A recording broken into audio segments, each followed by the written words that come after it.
Hello, you people that want to do the live stream, which pretty much is everyone that's still stuck at home. And now that everyone's, smelled the live stream bug, which means we can entertain people without leaving the house, which, that's the dream. Here's another video that explains a cool live stream product to you. Behind the thing that films me, which is called a camera, see, we start very low in terms of the tech here, is Robin. He's right there behind the Blackmagic 4K Cinema BPCB MTPPP. I don't know what it's called. It's a cool camera. And then behind the XF705 from Canon, over there is Le Tonio, which is German for Der Tonio. So we're going to show you the ATEM from Blackmagic, the ATEM Mini. That's that. But we're going to show you that in Pro, which has more things here. If you want to know basically what this does, and all the ins and outs and stuff and how this works, I have a video of about an hour on my channel about the ATEM Mini Pro. ATEM Mini. About the ATEM Mini Pro. No, about the ATEM Mini. Oh my God. Please watch that because I'm only going to cover the additional functions of the Pro version. This clocks in at about €300 and it's amazing. 4 HDMI inputs, 1 output. That output will show you the program, meaning what you are currently switched to, or the preview, what you will switch to once you hit the switchy button. It functions like a webcam, but 4 of them. So you plug in the HDMIs, plug in your cameras, run the cables, and then this USB-C. Tonio, USB-C me. Can you see me? Can you USB-C me? That goes to your computer, and the computer will see this whole thing like a webcam. With the Ethernet, you can control it. Hook up your computer, hook up this, something about IP addresses, and then all of a sudden you can control it with the software. You can also use the USB-C for software and webcam at the same time. It's a great product. $300 is utterly ridiculous. Blackmagic is smoking stuff. We don't know why, but it's too cheap. Now, very, very shortly after they came out with this, either they already had the Pro planned, or they very quickly saw, oh, wait a second, there's so much more potential. Let's do a better version. And that literally means don't buy this. Buy the Pro. Actually, well, I mean, this is $300, so you can buy this. But the Pro is $660, and everything I hoped that the Mini had, the Pro has. You can't record on this. Well, because it's $300, right? Well, with the Pro, you can use the USB-C out to a USB-C hard drive, and voila, that's French, you can record onto a standard USB-C hard drive. You can also buy the Blackmagic dock. I have one. It's under my Mac. I don't want to, it's under my Mac, so I'm not going to plug that in. So hook up a hard drive and record onto it. What you're seeing right now is recorded onto such a hard drive. I have a SanDisk, works fine. And using this for live streaming means you have to use it like a camera and put that into your computer. And in the computer, you use a streaming program, something like OBS, Open Broadcast System, or I use Wirecast, and that's great. But in Wirecast and OBS, you can set up all these tracks and all these different angles and all these things you want to stream, only that you don't... Is it this one? That you don't need that. This one. This one is lighting up red. With something like this, you don't need all the functions of OBS because you're literally doing this in hardware. So my Wirecast cost me $600 just to have a little program that just sits there to put this on YouTube. You need a go-between between this and YouTube, and that is called this live stream software. Now, Blackmagic's way cool because in the Pro, they added that, and you can stream just with the hardware. It was a little bit of a pain in the ass to get that going, and we're going to get to that, but that's what they added. So, they added 1 to 3 things. Spanish Inquisition, the pillars are the recording without a recorder, just onto a hard drive. That saves you about $700. Live stream directly from the device, even without a computer. Put that on the table, plug in the things, go into a router. If you have your stream key saved, you can go live. That's amazing. And the HDMI out, and that's amazing, now has the ability to show multi-view. And with 4 cameras, I argued back then, when I reviewed this, multi-view isn't super necessary, and it isn't. Robin's sitting there, he could know camera 1, camera 2, camera 3, camera 4. Seeing all the different angles at the same time isn't 100% necessary. But is it cool? Robin, is it cool? I'm getting a thumbs up. Yes, it is way cool. Audio, you plug into one of these little, I'm waiting for Tony to do a freaking job for no money.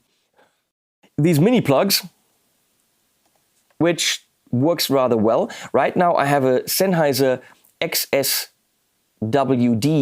a wireless digital system, lav mic right here, and that's my sender, and Robin's got the receiver on the table, and that goes in here, or not in here, in the Pro.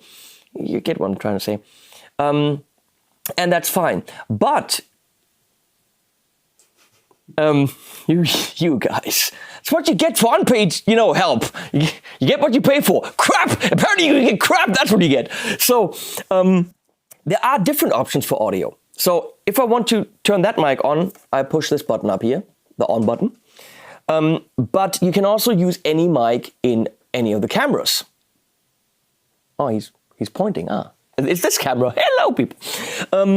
And so if I want to, let's say, turn on the mic in camera 1, even though I'm on camera 3, that's independent, which is cool, I can click the on button, and they actually go through a Fairlight Mixer, which is rather nice.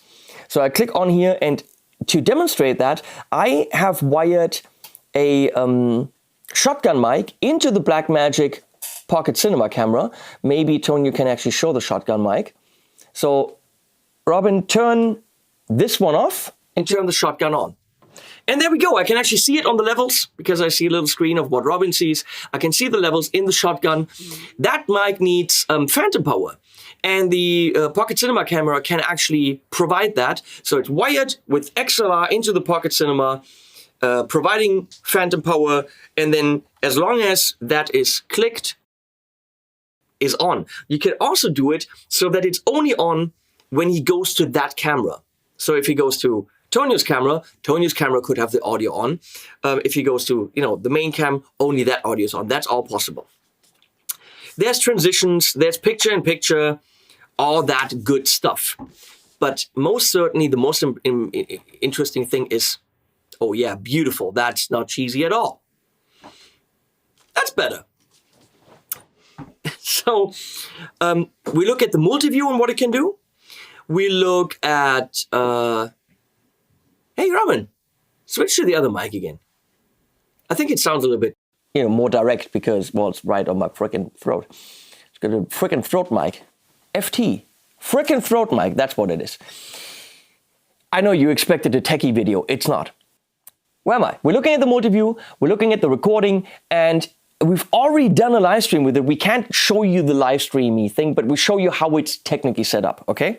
So I'm going to come over there where Robin is, and now we're going to go to Tonio, who's going to be the movie Beeble cameraman. We have a screen, and as you can see,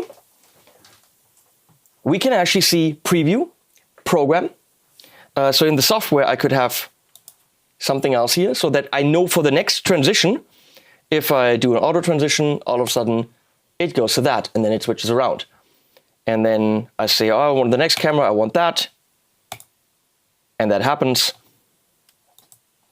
Okay, that's how that works. So that's great to see that. And we see all 4 cameras right there. But since it only can do 4 cameras, they didn't just leave these empty. They gave us something for the media player, which could be a picture, something like this, could be a still image, which you could cut to. Here you see your live status. So it says if you're live, what the data rate is, if you're doing okay. And I can easily go live right here with this button. I don't want to do it right now because then actually I would go live because it has my information stored. So all I need to do to go on live, on YouTube Live right now, hit that button, bam, in about 15 seconds, it is live. Right here, we see the record status.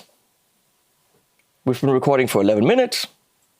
We have 500 gig left. We have 120 hours left on the hard drive called the Mini Pro. There's a second drive. This is only relevant if you're actually using their dock, which they really almost tell us nowhere in the manual. Here we see the levels for all the cameras. Cam 1, 2, 3, 4, mic input 1, mic input 2. So that's actually really, really nice.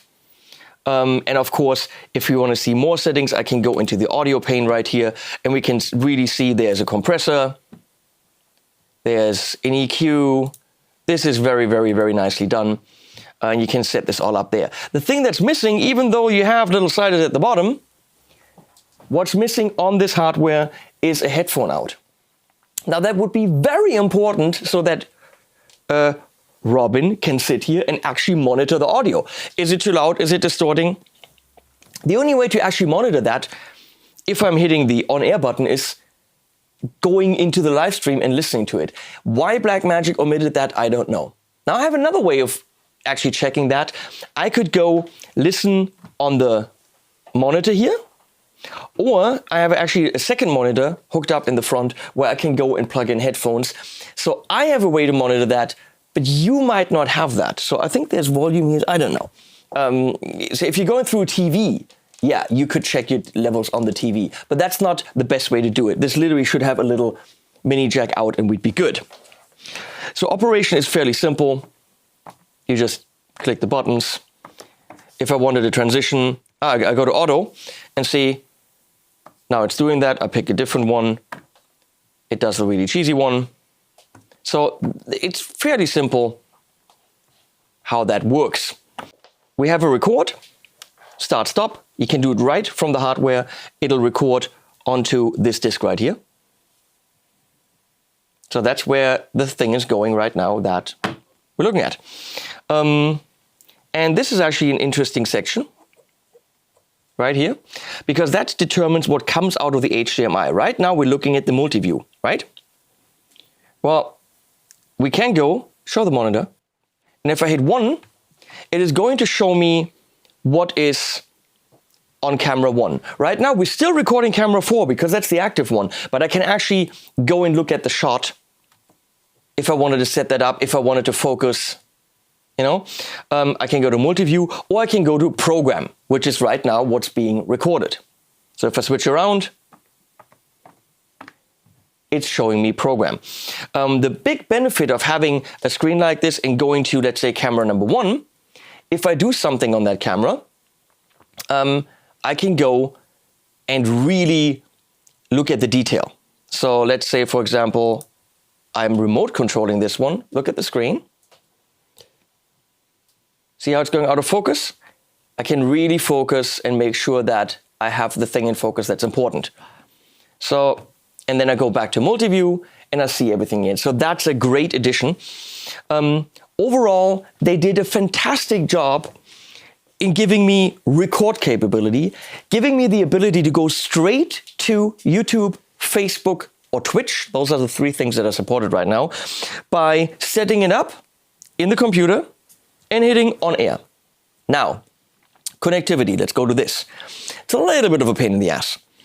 If I want this hard drive connected, right here, well then I need to use the USB-C out, right? So I can't use USB-C to my computer, which is the easiest way to connect it. Then it can connect to the software and all that stuff, but I can't do that because I want to record on it, which means I need a network connection. And I made the network connection directly from the ATEM Mini Pro to the laptop, straight cable, and that should work, and it does work to control the hardware. It does not work to live stream. It should, they say it should, but it doesn't. It just didn't. I spent 2 hours trying to find out. There's stuff on forums. It doesn't work. So some guy on a forum suggested, put the ATEM Mini directly into your router, put your laptop with Wi-Fi into the router, they will see each other. And I really doubted that it would work, but it does. It uses DHCP. I don't know what that means. It's letters, but okay. And once I ran this very long blue cable, as you can see on the floor right there, all the way behind the shelves there into my router, all of a sudden it started working. So that is something Blackmagic needs to address, that if I hook this up to my laptop and my laptop has an internet connection, it should still work, but it didn't. Another great feature is the remote controllability of Blackmagic Pocket BM. What is it, Tonio? You got one of those. Blackmagic BM. Blackmagic Pocket Cinema Camera. BMPCC. BMPCC 4K or the BMPCC 6K. They need a sexier name. You can also do this with the Mini or with the Mini Pro. And see, there is the Pocket Cinema camera. And it's hooked up with HDMI only. And the great thing is, they work in tandem. So it's the only camera in the system. Where are you? Oh, come back here. It's the only camera in the system that is remote controllable. So if I go, I can't do that. If I go to it, you're not going to see it. See? You're not going to see what we see. Damn it. So, how do I do this? Okay, well, maybe you can see this. I set it to preview. Can you see that it says preview in there? See, it says preview right there. Yes. If I actually have it on air, it'll say on. It'll show me a tally light so that if I'm sitting on the couch, I can see that Robin switched to that camera because it lights up red. But even more so, through the HDMI, we have remote controllability. And I can show you that.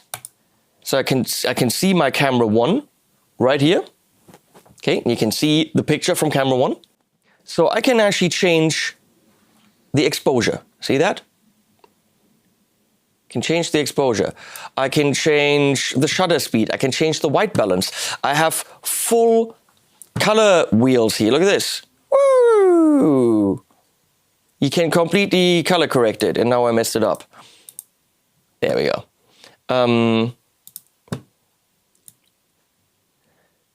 You have focus. Look at this. You can remote focus from your station. Yeah, you guys okay there with the cable?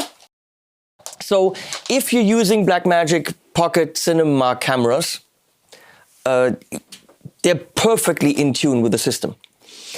Something else that you can do, when you hit the record button, you can tell the software, please also record on all cameras. Obviously, this only works for the Blackmagic camera. For the Blackmagic Pocket Cinema camera.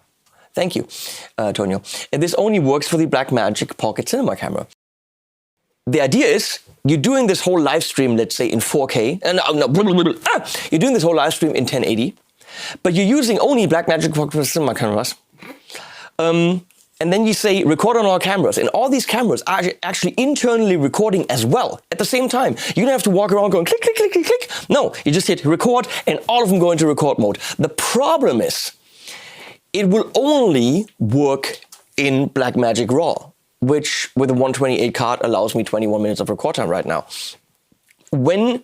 As soon as the HDMI is connected to this, I can't do Apple ProRes, which is a bummer. Please, Blackmagic Design, fix that, because I just don't want to record in ProRes. I want to record 3.8, whatever that is, times 2160. I want to do 2160p in Apple ProRes LT. That's fine enough, good enough for me. I would actually probably buy more of these cameras, do a whole setup with them, all the angles would look the same. That would be really cool.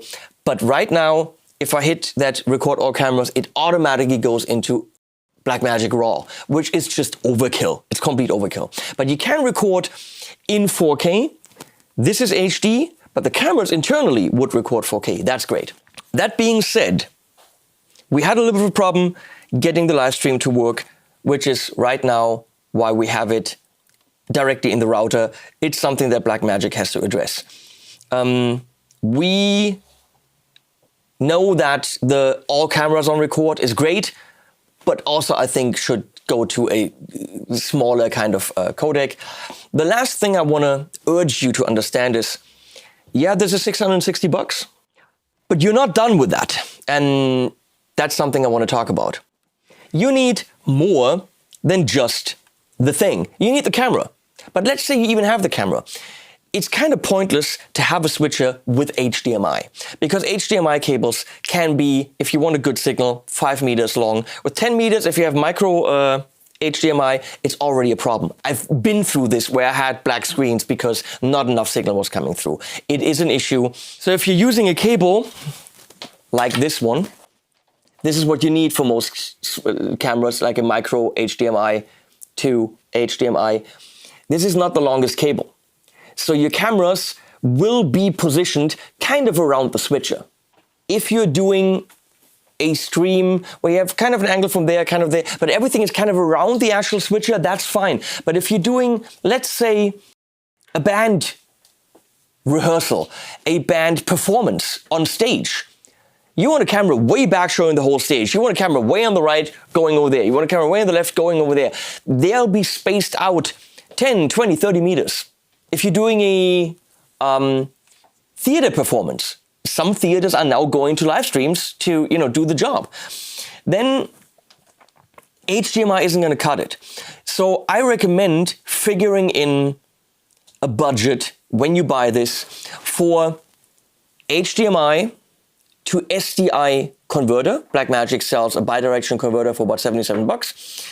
And then a cable, which can be as long as you want, up to 100 meters or whatever.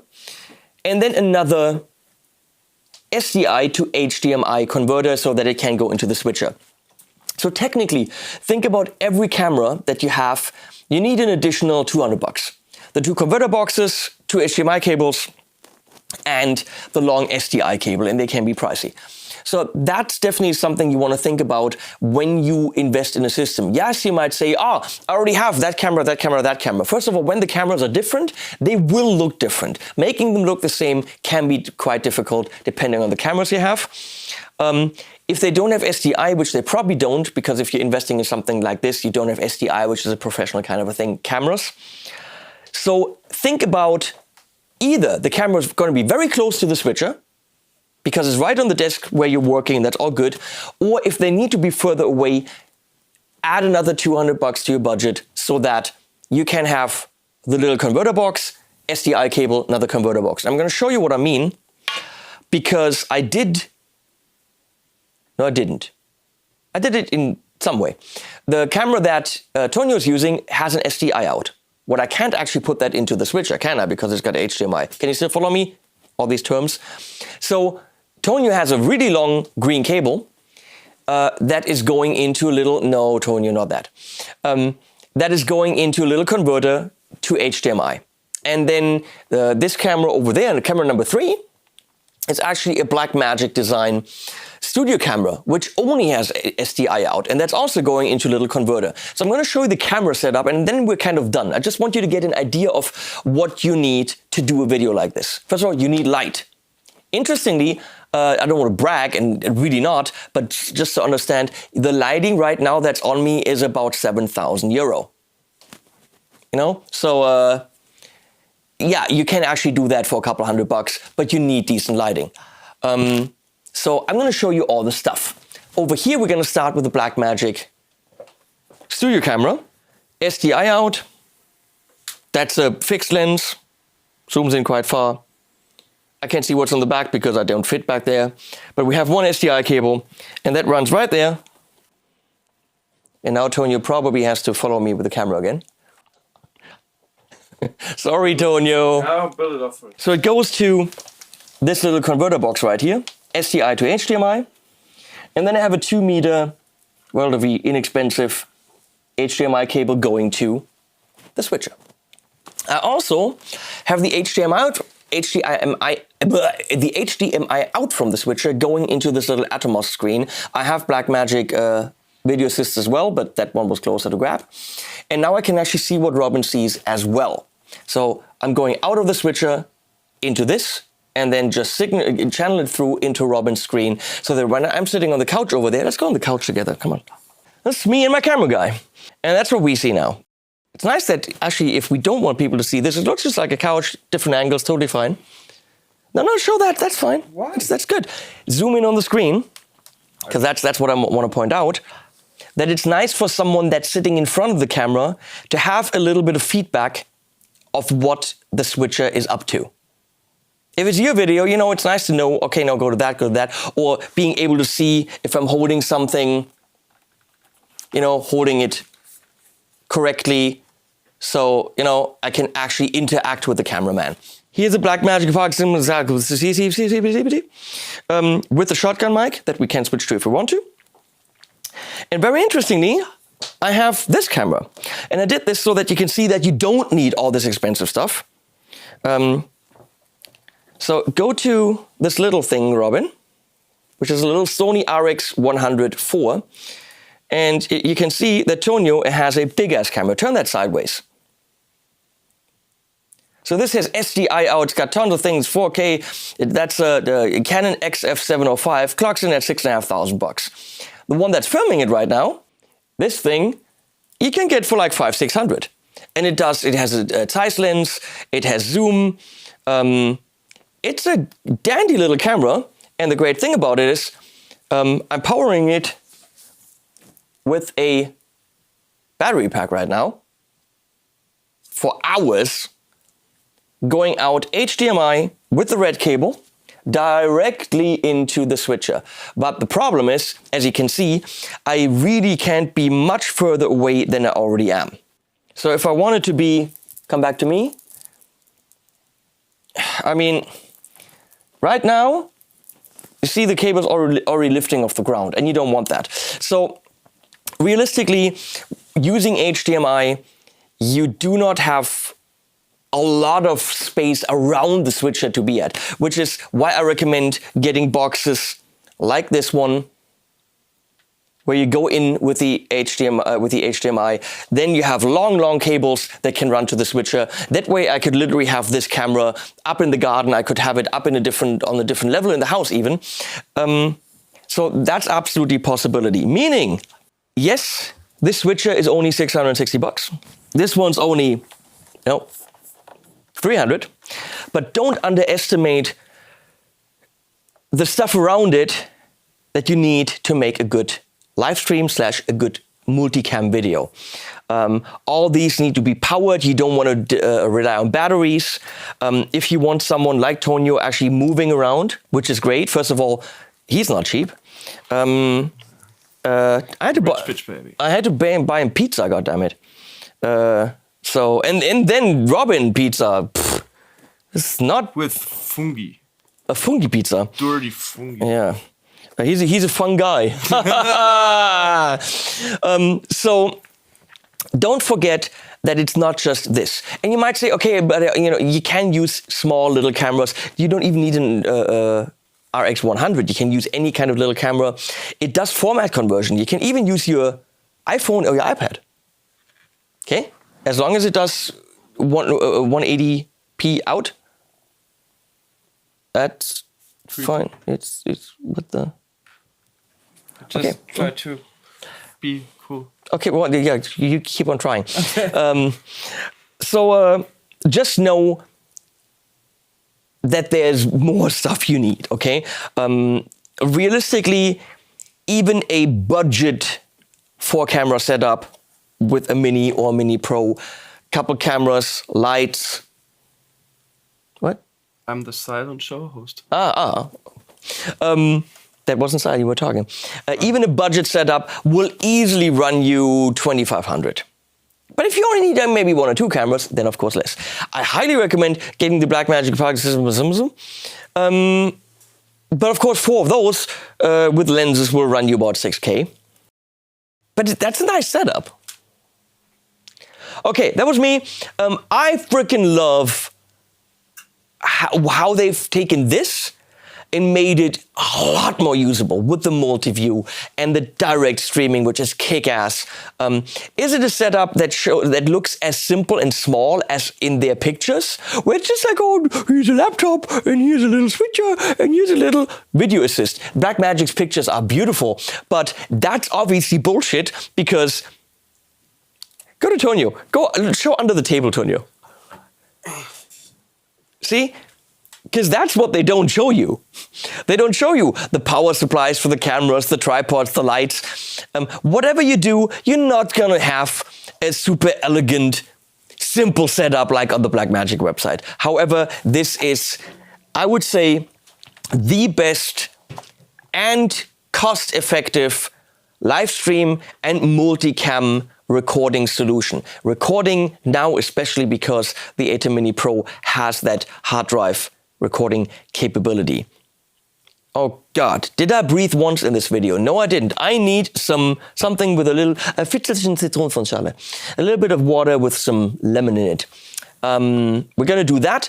I love you guys. Thank you for watching. And I know most of you are not into the guitar stuff. You might have seen my ATEM Mini video and then came back for more. Thank you, Blackmagic, for being amazing. I have spent $100,000 with you on my other systems because I'm insane. I hope you guys know that. I hope we have more adventures together.